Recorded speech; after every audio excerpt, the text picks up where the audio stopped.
చూసి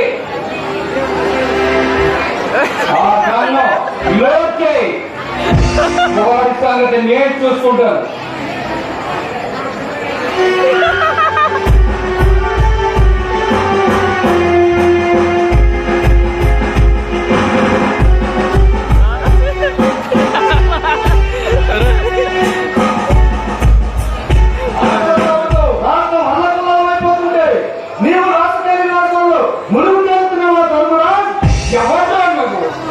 నన్నే పేరు పెట్టి పిలుస్తున్నావు. ఒళ్ళు పొగరెక్కిందో పొగరెక్కిందో కాదు, నీకు ఓటేసిన ప్రజలు తాగడానికి నీళ్ళు దొరక అడిపోతుంటే నీవు పాలనిచ్చి తాగుతూ పరవశించిపోతున్నావా? భారతదేశాన్ని ఉద్ధరించడానికి సరాసరి దేవలోకం నుంచి దిగి వచ్చిన వాళ్ళు మాట్లాడుతున్నావు. ఎవరునైనా నువ్వు క్రాంతికేమైనా వారసుడువా? నా పేరు క్రాంతి. నేను గాంధీకి వారసుని కాదు, నెహ్రూకి మనవని కాదు.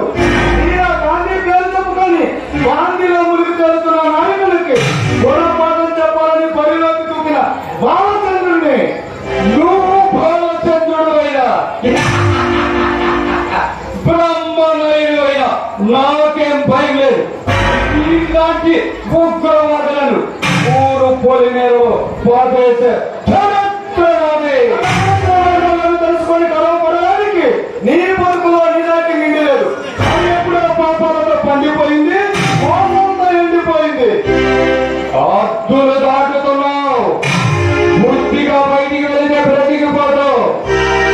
ఏది ఎలాగే రెచ్చిపోతే పచ్చని నీ జీవితాన్ని జాతికి అంకితం చేస్తారు. జాగ్రత్త.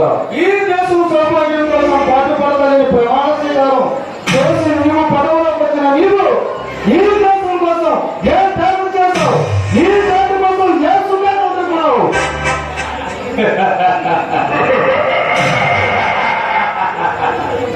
అమ్మాయి కూడా అర్థమైన వారి కాళ్ళు పట్టుకొని అధికారంలోకి వచ్చింది. ఈ కేసు కోసం కాదు, నా ఆస్తులు విపరీతంగా పెంచుకోవడం కోసం.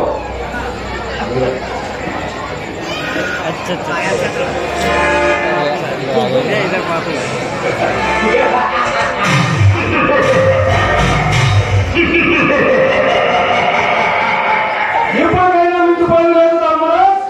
నాలాంటి యువకులు నడుము కట్టి నీలాంటి సోదపరంగా పరుపం పట్టి ఈ సురేషాల భారతదేశాన్ని బంగారు దేశాన్ని మారుస్తారు.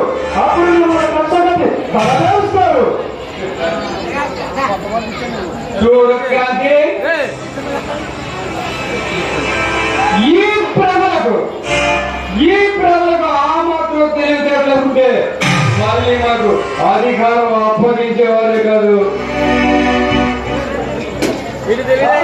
వరకు కాలసర్పం కూడా నీలా పుట్టులో పడుతూనే ఉంటుంది. అది ఆరోగ్యం మునితే పరిశ్రమల చేతుల్లో దిక్కులేదు. కాలం తీరినా ఆయువు ముడినా నా చేతిలో ఉన్నంతకాలం నా ప్రాణానికేమీ ప్రమాదం లేదు. అధికారం నా చేతిలో ఉంటే ఎవరినైనా ఎదిరిస్తాను. సరిగా ఏ దేవుడినైనా బెదిరిస్తారు. కడుపులో రాసుకొని కథాన్ని ఆయుధంగా తెలుసుకొని పదవిలోనే పాలు పిల్లలు పవనిస్తున్నా ధర్మరాజా, నీవు అమాయకులనుకునే ప్రజలే చైతన్యవంతులై రోజున అధికారం నిన్ను ఆదుకోదు, నీ ప్రాణాలు కాపాడుతూ. చూడు క్యాంటీ, నువ్వు చెప్పే చైతన్యానికి చిటి పేరు చేస్తారా?